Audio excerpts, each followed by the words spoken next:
We use the letters of the alphabet to name all of the notes. Do you know the letters of the alphabet? There are 26.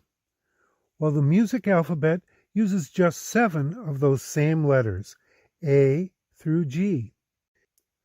When we get to the letter G, we start our music alphabet all over again.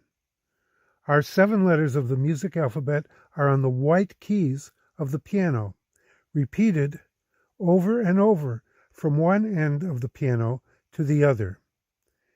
As we move to the right, the pitch gets higher and higher. As we move to the left, the pitch gets lower.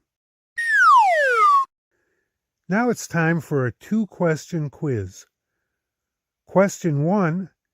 After I play the notes on the piano going up from A to G, what is the name of the next note?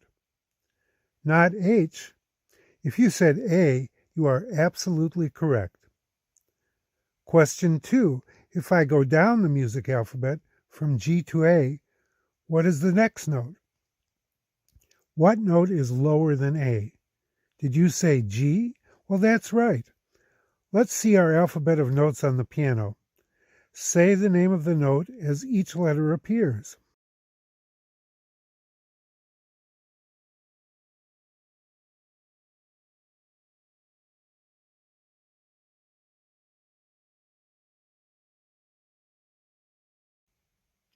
Now, take a look at page 24 in your Faber Piano Adventures primer lesson book. Write the music alphabet on the spaces provided in the middle of the page and join me next time as we continue our piano playing journey.